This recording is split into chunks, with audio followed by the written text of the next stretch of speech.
2024 లేదా 25లో డిగ్రీ లేదా బీటెక్ చదివారా? సాఫ్ట్వేర్ జాబ్ కోసం ఎదురు చూస్తున్నారా? అయితే కోడ్ జ్ఞాన్ 100 డేస్ కోర్సులో చేరండి, జాబ్ సాధించండి. నమస్కారం ప్రియా చౌదరి గారు. నమస్తే అమ్మా. మొన్న మధ్య రీసెంట్గా చూసినటువంటి న్యూస్ అన్ని అంటే రెగ్యులర్గా ప్రస్తుతం అయితే జరుగుతూనే ఉన్నాయి. ఇన్స్టాగ్రామ్లోను ఫేస్బుక్లోనూ పరిచయాలు పెరుగుతాయి. పరిచయం కాస్త అది అట్రాక్షన్ అవనివ్వండి, లేదంటే ప్రేమ పేరుతోటి లూటీ చేసుకోవటం కానివ్వండి, ఇట్లాంటివి రెగ్యులర్గా చూస్తూనే ఉన్నాం మనం. ఈ మధ్య కాలంలో జరిగినటువంటి రీసెంట్ న్యూస్ నేను చూసింది ఏంటంటే, ఇన్స్టాగ్రామ్లో పరిచయం అయ్యారు, అక్కడ వరకు బాగానే ఉంది. కొన్నేళ్ళు లవ్ పేరు మీద చేయాల్సినవన్నీ చేసుకున్నారు.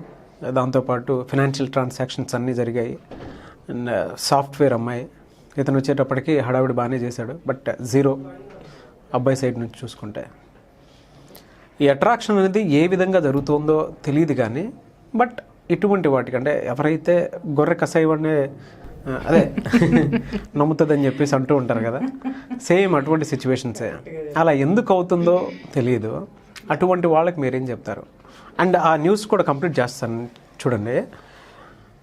ప్రెగ్నెంట్, తను పెళ్లి చేశారు, తర్వాత చూద్దాంలే ఏదైనా ఉంటే, ఇప్పుడేం మాట్లాడుకో అని అత్త మాత్రం కామ్గా సైలెంట్గా విషయాన్ని సర్దిమణిగేసి బయటికి పంపించేద్దామని చూసింది.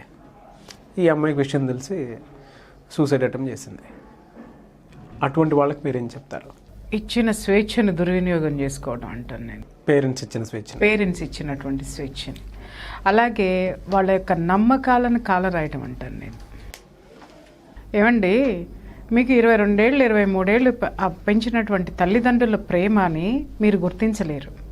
ఎవడో ఎక్కడో ఆ ఫేస్బుక్లోనో ఇన్స్టాగ్రాముల్లోనో వాట్సాప్ల్లోనో ఎక్కడో దిక్కుమాలిన ఒక వెధవ అనామకుడు వచ్చేస్తే మీ జీవితంలోకి విపరీతంగా నమ్మేస్తున్నారండి ఆడవాళ్ళు. ఆడపిల్లల్ని ఏమనాలి అసలు నాకు అర్థం కాదు. నిజంగా కోపం వస్తుందండి నాకు. ఎంత పిచ్చి అయిపోయిందంటే ఈరోజు నిజంగా మీరు ఒక క్వశ్చన్ వేసి మంచి పని చేశారేమో, నిజంగా చెప్తున్నాను కదా. వీటి వల్ల ఎన్ని అనర్థాలు వస్తున్నాయంటే, నాగరాజు గారు మీరేం మాట్లాడారు? సాఫ్ట్వేర్ ఇంజనీర్ కదా ఈ పని చేసింది. నేను మీకు ఇంకా చెప్తానండి, 6th క్లాస్ పిల్లలు 5th క్లాస్ పిల్లల దగ్గర నుంచి ఫేస్బుక్లు ఇన్స్టాగ్రాములు ఇలాంటివి జరుగుతున్నాయి. మీకు ఆ సంగతి తెలుసా? ఎంతమంది పేరెంట్స్కి తెలుసా? తెలీదు. సరదాగా ఇప్పుడు ఏమైపోయిందంటే, ఆన్లైన్ క్లాసులు వచ్చేసరికి పిల్లలు ఇంట్లో ఖాళీగా ఉంటా ఉన్నారు. తర్వాత పేరెంట్స్ పాపం వాళ్ళ పనుల్లో వాళ్ళు బిజీగా ఉంటా ఉన్నారు. లేదు, ఇంట్లోనే 24 అవర్స్ ఉండడం వల్ల పిల్లలు గోల్ తట్టుకోలేక పేరెంట్స్ వాళ్ళని కూడా కొంచెం ఫ్రీగా వదిలేస్తున్నారు. వదిలేయటంతో ఏమవుతుందంటే నాగరాజు గారు, వీళ్ళు యూట్యూబ్లో ఓపెన్ చేస్తున్నారు, ఫేస్బుక్లో అకౌంట్లు ఓపెన్ చేస్తున్నారు, ఇన్స్టాగ్రామ్లో అకౌంట్లు ఓపెన్ చేస్తున్నారు. పోనీ చేసి ఏమన్నా ఒక నాలెడ్జ్ ఏమన్నా షేర్ చేసుకుంటున్నారా అంటే లేదండి, అన్ని టిక్ టాక్స్. ఓకే, దాంట్లో ఏంటి అనంటే, ఒక 10 సంవత్సరాల పిల్ల అంటే 5th క్లాస్ అంటే ఎంత ఏజ్ ఉంటుందండి? 9 years, 9 to 10 years ఉంటుంది, 10 to 11 years ఉంటుంది. ఆ పిల్ల ఒక ఎక్స్పోజింగ్ తోటి డాన్సులు, సినిమా పాటలకి డాన్సులు, టిక్ టాక్స్ ఎట్లా ఉంటాయి చూడండి. ఇప్పుడు టిక్ టాక్స్ కొంతమంది ఎలా యూజ్ చేసుకున్నారు అంటే, ఆ హీరోయిన్గా ఫీల్డ్లో ఛాన్సులు రావడం కోసం కొంతమంది దాన్ని ఉపయోగించుకున్నారు, దాన్ని యూజ్ చేసుకున్నారు, బాగుపడ్డారు. ఏమండి, ఒకటి చెప్తున్నాను, ఒక ఫీల్డ్లోకి వెళ్ళడానికి దాన్ని ఉపయోగించుకోండి, దాన్ని ఎవరికి అభ్యంతరం లేదు, అది వాళ్ళ ఇష్టం, వాళ్ళ ఇది, దాన్ని ఎవరు తప్పు పట్టడానికి వీల్లేదు. కానీ వాళ్ళని మోడల్గా తీసుకొని ఇంట్లో ఉన్న పిల్లలు, ఒక తల్లిదండ్రులు కష్టపడి వాళ్ళని చదివిస్తుంటే, ఒక లక్ష్యంతో వాళ్ళని పెంచుతుంటే, లక్ష్యాన్ని డైవర్ట్ చేసేసి వాళ్ళు ఇటువైపు మొగ్గుతున్నారు. ఎంతవరకు నీ ఆడపిల్లల్ని మనం కాపలా కాయాలి చెప్పండి నాగరాజ్ గారు? అంటే అసలు వీటన్నిటి నుంచి ఎలా ప్రొటెక్ట్ చేయాలి ఆడపిల్లల్ని అర్థం కావట్లేదండి ఈరోజు. ఎట్లా అంటే, 9 ఏళ్ళు వచ్చిన పిల్లలు అదే అట్రాక్షన్కి లోనవుతున్నారు, అదే అవకాశాల్లో దుర్వినియోగం చేసుకుంటున్నారు. 29 ఏళ్ళు వచ్చిన పిల్లలు కూడా అదే అవకాశాన్ని దుర్వినియోగం చేసుకుంటున్నారు. ఇక్కడ మనం తప్పు పట్టాల్సింది ఎవరిని అనంటే, నేను మొదటి నుంచి మొత్తుకుంటున్నాను చూసారా, మారాల్సింది ఎవరు అంటే మనమే. కుటుంబ వ్యవస్థ, విద్యా వ్యవస్థ, సమాజం. ఈ 3 ఎవరి కాళ్ళు పట్టనట్టు, ఎవరి జీవితం వాళ్ళకే సరిపోనట్టు, ఎవరి టైం వాళ్ళకే వీలు లేకుండా ఉన్నట్టుగా బిజీగా కాలం గడిపేస్తూ ఎవరికి వాళ్ళు దూరంగా వెళ్ళిపోయి ఎవడి బ్రతుకుల్ని వాడు నాశనం చేసుకుంటున్నాడు అన్న సంగతి ఎంతమందికి తెలుసండి? ఇవాళ రేపట్లో నేను ఆడపిల్లల్ని అడుగుతున్నానమ్మా, మీకు అసలు ఈ ఫేస్బుక్లు ఇన్స్టాగ్రాములు దీంట్లో మీరు ఏం సాధిస్తున్నారు నాకు ఒక్కసారి చెప్పండి అమ్మా. నాకు ఏ నాలెడ్జ్ని గెయిన్ చేయడానికి మీరు అకౌంట్స్ ఓపెన్ చేస్తున్నారు? నాగరాజ్ గారు అడగండి వాళ్ళని. ఏ సబ్జెక్ట్స్ షేర్ చేసుకుంటున్నారు అడగండి, లేదా ఏ లక్ష్యాలను ఫ్రెండ్స్ తోటి షేర్ చేసుకుంటున్నారు, లేకపోతే ఇంకేదైనా నాలెడ్జ్ని ఏ విధంగా వాళ్ళు గెయిన్ చేస్తున్నారో ఒక్కసారి అడగండి వీళ్ళందరినీ. ఏముండదండి దాంట్లో. ఇది ఎట్లా ఉంటుందనంటే దీంట్లో ఈ ఫేస్బుక్లో అకౌంట్ ఓపెన్ చేయను, ఇన్స్టాగ్రామ్లో ఓపెన్ చేయను, మెసెంజర్లోకి వెళ్ళిపోతారు. లేదంటే ఓపెన్గానే ఉంటాయి అన్నమాట కొన్ని అయితే, లేదా మెసెంజర్లో ఓపెన్ చేస్తారు. మెసెంజర్లోకి ఓపెన్ చేస్తే ప్రైవసీ దేనికండి మీకు? ఇప్పుడు నాగరాజ్ గారు నాకు ఫోన్ చేశారు, వాట్సాప్లో ఉన్నాయి 100 కాలం నాట ఇవన్నీ కూడా అట్లా ఓపెన్గానే ఉంటాయి. ఎందుకంటే ప్రొఫెషనల్లీ ఉన్నాయి కాబట్టి అది నాకు పర్సనల్ అవసరం లేదు. బట్ నేను దాన్ని ప్రైవేట్లో పెట్టాను అని అంటే అర్థం ఏంటండి? It is going to misuse. అంతే కదా. అసలు ఈ మెసెంజర్లు ఏంటి, ఇన్స్టాగ్రామ్లు ఏంటి, ఫేస్బుక్లు ఏంటి, ఎవడకాడు వ్యాపారాలు చేసుకోవడం కోసం అవన్నీ ఇన్స్టాల్ చేశాడండి, అవన్నీ ఇంట్రడ్యూస్ చేశాడండి జనాలకి. యాప్స్ అన్ని వాడి వ్యాపారాన్ని డబ్బు సంపాదించడం కోసం వీటన్నిటిని వ్యాపారంగా మారిస్తే మనం ఏం చేస్తున్నామండి? వాటికి బలవుతున్నాం. మీరు యూజ్ చేసుకోండి. మళ్ళీ కొంతమంది ఉన్నారు నాగరాజ్ గారు, ప్రొఫెషనల్స్ ఉన్నారు, వాళ్ళకి ఫేస్బుక్లు ఇన్స్టాగ్రామ్స్ వాళ్ళకి అవసరం అవుతుంది. ఎందుకనంటే వాళ్ళ ప్రొఫెషన్ ఇప్పుడు ఒక డాక్టర్ ఉన్నారనుకోండి వాళ్ళకి అవసరం ఉంటుంది, అట్లాగే ఒక లాయర్ ఉన్నారనుకోండి లీగల్ అడ్వైజెస్ ఇవ్వడానికి అవకాశం ఉంది. ఇట్లా ప్రొఫెషనల్స్కి అవి యూజ్ అవుతున్నాయి. సరే నేనేమంటాను అనంటే ఓకే, స్టూడెంట్స్కి కూడా అది అవసరమే. ఏది అవసరం అవుతుంది? డాన్స్లు వేసుకుంటానుక ఏది అవసరం అవుతుంది? 5వ తరగతి దాని దగ్గర నుంచి సాఫ్ట్వేర్ ఇంజనీరింగ్ వరకు మెసెంజర్లోకి వెళ్ళి మెసేజ్లు ఇచ్చిపుచ్చుకొని చాట్ చేసుకుంటూ పక్కదోవలు పట్టుకుంటూ జీవితాన్ని నాశనం చేసేసుకుంటున్నారు. ఏం చేయాలి వీళ్ళని? ఏం చేయాలి చెప్పండి? అందుట్లో ఇవాళ రేపట్లో ఏమవుతుందంటే నాగరాజ్ గారు, ఒకటే పిల్లలు అయిపోతున్నారు. అవును. ఆ ఒకటే పిల్లలు అవ్వటంతో పేరెంట్స్ అలవగానే త్యాగాలు చేసేయాల్సి వస్తుందండి వాళ్ళ కోసము. నేను ఒకటే చెప్తున్నానండి, ఆడపిల్ల ఒకటి కాబట్టి దాన్ని ఇంకా జాగ్రత్తగా పెంచాల్సిన అవసరం ఉంది, దాన్ని ఇంకా స్ట్రిక్ట్గా పెంచాల్సినటువంటి అవసరం ఉంది, క్రమశిక్షణలో పెట్టాల్సినటువంటి అవసరం ఉంది. 2-3 పిల్లలు ఉన్నారనుకోండి నాగరాజ్ గారు, ఒక పిల్ల బయటికి వెళ్ళిపోయినా లేదా ఒక పిల్ల మాట వినకపోయినా ఇంకా 2 పిల్లలు ఉంటారు. కానీ మనకున్నది ఒకటే పిల్ల అయినప్పుడు ఆ పిల్లని మనకి రేపొద్దున చేయూత ఆ పిల్ల, మనం దాని మీద ఆధారపడి ఉంటాం. సమాజంలో మనం ఒక సమాధానం చెప్పాల్సినటువంటి అవసరం ఉంది. కాబట్టి మనం ఒళ్ళంతా కళ్ళు పెట్టుకుని వాళ్ళ మీద ఉండాలి. నేను చెప్తున్నాను కదా నాగరాజు గారు, పెన్సిల్ ముల్క్ ఇరిగినా కూడా ఎందుకు జాగ్రత్తగా నువ్వు ఉండలేదు అని చెప్పేసి తల్లి కూర్చోబెట్టే అబ్జర్వేషన్లో ఉండాల్సిన అవసరం ఉంది. అంటే ఈరోజు మన పేరెంట్స్ మనల్ని ఈ విధంగా 1000 కళ్ళు పెట్టి మనల్ని కాపాడుతున్నారు అనేటటువంటి భయం ఎప్పుడైతే ఈ పిల్లల్లో ఉంటుందో అప్పుడు ఇవన్నీ మానేస్తారనంట. ఏది తప్పు కాదండి, ఫేస్బుక్లు తప్పు కాదు, నేను చెప్పినట్టు అన్నిటినీ వాడుకోండి. దేనికోసం? నాలెడ్జ్ కోసం వాడుకోండి. దేనికోసం? మీ ప్రొఫెషన్ని ఉన్నతంగా తీర్చిదిద్దుకోవడానికి వాడుకోండి. దేనికోసం వాడుకుంటున్నారు? మీరు రిలాక్సేషన్ కోసం వాడుకోండి. దాన్ని ఏమవుతుంది వీళ్ళకే తెలియకుండా ఒక సాలిగూడు లాగా అల్లుకుని పోతుంది నాగరాజు గారు ఈ యొక్క ప్రైవసీ అనేది. ప్రతి 5th క్లాస్ దానికి ప్రైవసీ కావాలి, అది పోయి ఎక్కడో కూర్చొని ఆన్లైన్ క్లాసులు చూస్తుంది. అట్లాగే ఇంటర్మీడియట్ చదివే పిల్లకి స్పెషల్ రూమ్ కావాలా, స్పెషల్ ఫోన్ కావాలా.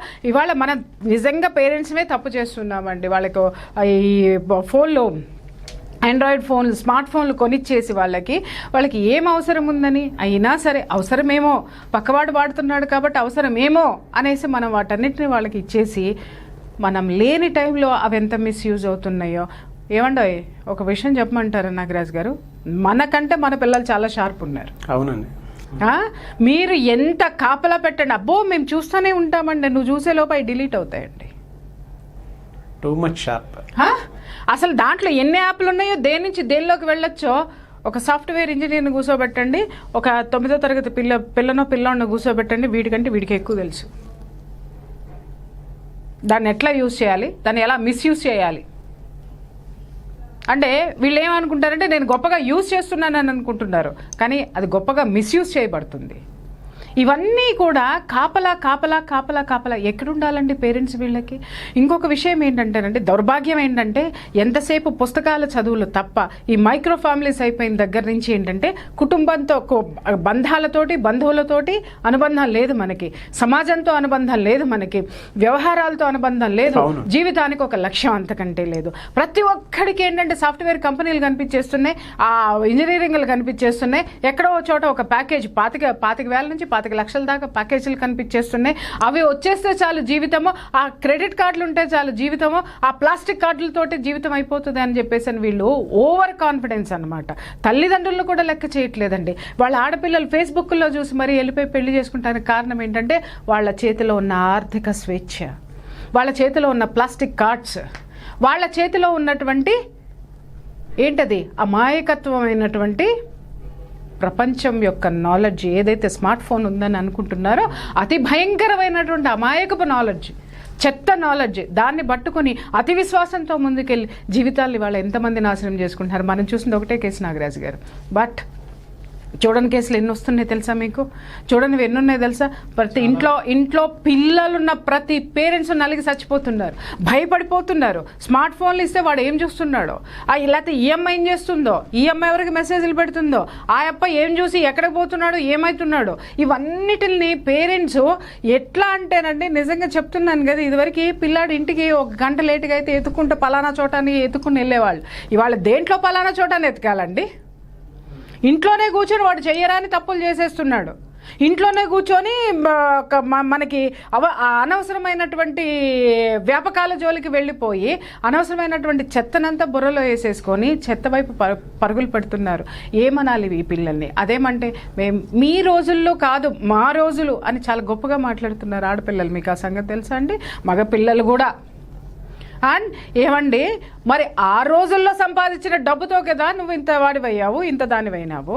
మరి ఆ రోజుల్లో ఉన్నటువంటి వసతులతోటే కదా ఇవాళ నువ్వు ఎంచక్క హ్యాండ్ బ్యాగ్ తగిలించుకునో, లేకపోతే బైక్లు వేసుకునో, లేకపోతే కార్లు వేసుకునో నువ్వు సాఫ్ట్వేర్ కంపెనీలో ఉద్యోగాలు చేస్తున్నావు, స్వతంత్రంగా ఆర్థికంగా ఎదుగుతున్నావు. అసలు ఆర్థిక స్వేచ్ఛ ఎంత గొప్పదో నీకు తెలుసా? ఇంకొక విషయం నేను చెప్తున్నానండి, ఆడపిల్లలు ఇంత ధైర్యంగా ఇంట్లో తల్లిదండ్రుల్ని ఎదిరించేసి వెళ్ళిపోతున్నారు కదా. సింపుల్ క్వశ్చన్ వేస్తానమ్మా నేను మీకు. అసలు మీ సాఫ్ట్వేర్ ఉద్యోగాలు ఏ క్షణంలో ఓడతాయో మీకు తెలుసా? వీళ్ళకి తెలుసా నాగరాజు గారు? తెలియదు. లక్షల ప్యాకేజీలు తీసుకున్న వాళ్ళు వాళ్ళ ఇళ్లలో కూర్చొని మొగుడు పెళ్ళాలు కొట్టుకుంటున్నారు. మీకు ఆ సంగతి తెలుసా? అవునండి. ఏది సంవత్సరాల ఎక్స్పీరియన్స్లు ఉన్న వాళ్ళు అంత పెద్ద ప్యాకేజీలు ఇవ్వలేక కంపెనీలు ఉద్యోగాలు ఒడగొట్టి ఇంట్లో కూర్చోబెట్టింది.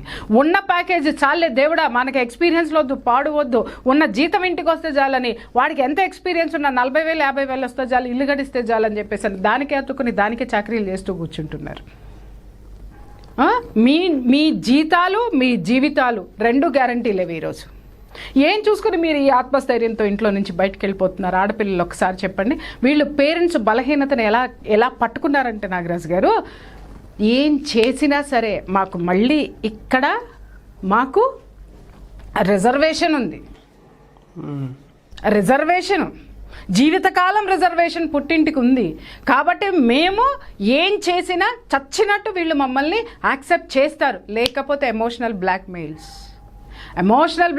ఎంత గొప్పగా చేస్తారంటే ఒక్కటి గుర్తుపెట్టుకోండి అమ్మా, పేరెంట్స్ కనుక ఒక్క నిమిషం ఆ దారాన్ని, మీకు వాళ్ళకి మధ్య ఉన్న అనుబంధం అనేటటువంటి దారం తెగిందో ఎందుకు పనికి రాకుండా పోతారు. మీరు ఏ గాలి కొట్టుకుపోతారో అర్థం కాదు, ఏ చెట్టుకు పట్టి చిరిగినటువంటి గాలిపటల్లా మీ బతుకులు అవుతాయో అర్థం కాదు. దయచేసి పేరెంట్స్ని మోసం చేయకండి, మీ జీవితాల్లో అంతకంటే మోసం చేసుకోకండి. ఎవడో అనామకుడు చెప్పేటటువంటి మాటలు ఎంత రుచిగా ఎట్లా ఉంటాయి నాగరాజు గారు? నాకు అర్థం కాక అడుగుతాను. ఫస్ట్ జీవితం ఏంటో తెలుసుకోండి, మీ చుట్టూ ఎన్ని జీవితాలు బలవుతున్నాయో తెలుసుకోండి, ఒక లక్ష్యం పెట్టుకోండి, జీవితానికి లక్ష్యం వైపు ప్రయాణం చేయండి. సమాజంతో వీళ్ళకి ఒక విధమైనటువంటి అనుబంధం లేకపోవడమే ఈ విధమైనటువంటి పక్కదారులు పట్టడానికి నమ్మడానికి అవకాశం ఉంది నాగరాజు గారు. ఇంకొకటి కూడా ఏంటంటే, ఈ దిక్కుమాలిన ఆ నాలెడ్జ్ ఎంత గొప్పదంటే, చట్టాలు ఉన్నాయి కదా, పోలీస్ స్టేషన్కి వెళ్ళి ఒక కంప్లైంట్ పడేస్తే చాలు, పోలీసులు పెళ్లి చేస్తారు. అర్థమైందా అండి? చట్టాలు దేనికి ఉపయోగపడుతున్నాయంటే పనికి మాలిన వాళ్ళని పెళ్ళిళ్ళు చేసుకుంటానికి, జీవితాలని నాశనం చేసుకుంటానికి చట్టాలు ఉపయోగించుకుంటున్నారు. అదే చట్టము ఇవాళ కొంత జీవితం వచ్చి ఎందుకు పనికి రాకుండా, ఎందుకు ఏ విధంగానూ జీవితాన్ని ఎలా మలుచుకోవాలో అర్థం కాకుండా, కానీ వాళ్ళందరూ చట్టాలను ఉపయోగించుకోలేక నిలబడి ఉన్నారు. వీళ్ళు మిస్యూజ్ చేస్తున్నారు, వాళ్ళు యూజ్లెస్గా ఉన్నారు. ఎస్. ఏంటి? ఎందుకంటే ఇదే ఆర్థిక స్వేచ్ఛ లేక ఎంతమంది మహిళలమ్మ జీవితాల్ని నిప్పుల కొలువులో కాల్ చేసుకుంటున్నారు తెలుసా మీకు? ఆర్థిక పరమైనటువంటి బలము, ఆర్థిక స్థితి అంత గొప్పది. దాన్ని తీసుకెళ్ళి ఎవడికో తాకట్లు పెట్టి మీ జీవితాల్ని ఫ్యాన్లకు ఉరేసుకోవడాలో, లేకపోతే ఏదైనా మింగి ఆత్మహత్యలు చేసుకుంటాలో, లేకపోతే తెగిన గాలిపటల్లాగా జీవితానికి ఒక గమ్యం లేనటువంటి ప్రయాణాలు దయచేసి చేయకండి తల్లి. మీ జీవితం మీది, జీవితం చాలా విలువైంది నాగరాజు గారు. అది ఏమవుతుందంటే ఇవాళ పేరెంట్స్ స్ట్రాంగ్గా ఉండాలంటున్నాను నేను. ఇవ్వాల్సినంత స్వేచ్ఛ మీరు ఇచ్చారు మీ పిల్లలకి, కానీ ఆ స్వేచ్ఛ మితిమీరుతున్నప్పుడైనా సరే మీరు కొంచెం గట్టిగా ఉండండి. ఏం పర్వాలేదు, ఎలాగో పోయే పిల్ల పోతుంది, పోయే ముందు ఒక ప్రయత్నం చేయండి. బిడ్డనైనా కాపాడుకుంటారు, లేదా మీకు ఒక రిలాక్సేషన్ అన్న వస్తుంది. లేకపోతే దాన్ని అట్లా చస్తే జీవితాంతం ఏడవాలి, లేదు జీవితాంతం అది చస్తూ బతుకుతూ ఉంటే వీళ్ళు చచ్చేదాకా ఏడవాలి. ఇలాంటి సిచ్యుయేషన్స్ని దయచేసి పేరెంట్స్ కూడా మారండి అమ్మ. కొంచెం ఆ పిల్లలు ఏం చేస్తున్నారనే దాని మీద ఒక విజన్ పెట్టండి. ఆ పెట్టినప్పుడు వాళ్ళు ఏ విధంగానైనా సరే బయటపడితే మాత్రం మీరు ఖచ్చితంగా వాళ్ళ మీద చర్యలు తీసుకుంటానికి మాత్రం వెనకాడకండి దయచేసి. ఏమవ్వదమ్మా, ఎమోషనల్ బ్లాక్మెయిల్ చేస్తారో చేయనివ్వండి. అక్కడెక్కడో చచ్చే కంటే మన పిల్ల మన దగ్గర గట్టిగా పట్టుకుంటే బాగుపడుతుంది, లేదంటే దాంతోపాటు మనము పోదాం. బట్ ఇక్కడే కట్ చేయండి. షూర్, కొంచెం కఠినంగానే ఉండొచ్చు కానీ నాగరాజు గారు, బట్ ఎవరికో తీసుకెళ్ళి మన బిడ్డను ఎందుకండి? అదేదో క్రమశిక్షణ ఏదో మన దగ్గర ట్రై చేద్దామండి, బాగుపడుతుంది. ఒక లక్ష్యం వైపు మన బిడ్డను తీసుకెళ్దామండి. ఆ లక్ష్యం చేరుకున్న తర్వాత సమాజానికి ఉపయోగపడుతుంది, మన బిడ్డ మనల్ని జీవితాంతం బాగా చూసుకుంటుంది. Thank you so much Priya Chowdary గారు. నిజంగా పేరెంట్స్ కూడా ఈ విషయంలో చాలా కేర్ఫుల్గా ఉంటే తప్ప పిల్లల విషయంలో ఉండాలి. సెకండ్ ఆప్షనే లేదు. Thank you so much Priya Chowdary గారు. అండ్ ఫైనల్గా ఒకటి అడుగుతానండి, క్లాస్ గురించి. ఏప్రిల్ 22 ఏప్రిల్ 22 క్లాస్ ఉందమ్మా. క్లాస్ వివరాలన్నీ కూడా మీరు నంబర్కి కాల్ చేస్తే డీటెయిల్స్ అన్నీ చెప్తారు. ఎన్ని అవర్స్ క్లాస్ ఉంటుంది, ఎక్కడ క్లాస్ ఉంటుంది, ఎక్కడ క్లాస్ ప్లేస్ మాత్రం 1 వీక్ ముందు నేను డిక్లేర్ చేస్తాను. ఎందుకంటే కరోనా టైం కదమ్మా, అందుకని మీరు కన్ఫ్యూజ్ అవ్వద్దు. అది కొంచెం నేను ఆ వెసులుబాటు చూసుకుని ఎక్కడ పర్మిషన్ ఇస్తారు ఏంటి అనేది 1 వీక్ ముందే నేను మీకు డిక్లేర్ చేయడం జరుగుతుంది. బట్ ఇన్ హైదరాబాద్లోనే క్లాస్ ఉంటుంది. Thank you so much Priya Chowdary గారు. థ్యాంక్ యూ అమ్మా. చూశారు కదండి వీడియో. ఆఫ్లైన్ క్లాస్కి కనుక ప్రియా చౌదరి గారి క్లాస్కి మీరు అటెండ్ అవ్వాలి అనుకుంటే స్క్రీన్ మీద కనిపిస్తున్న నెంబర్కి వెంటనే సంప్రదించండి. అండ్ మీరు క్వశ్చనర్ రూపంలో ఏదైనా సమస్యని మీరు మాకు ఇది వీడియో రూపంలో చేస్తే బాగుంటుంది అని మీకు ఏదైనా అనిపిస్తే కామెంట్ బాక్స్లో ఖచ్చితంగా పోస్ట్ చేయండి. అండ్ నా ఇన్స్టాగ్రామ్ ఐడి ఉంది మిస్టర్ నాగ్ అఫీషియల్ అని, ఇక్కడ స్క్రోల్ అవుతుంది. దానికైనా సరే మీరు క్వశ్చనర్ సెండ్ చేసినా సరే సరిపోతుంది.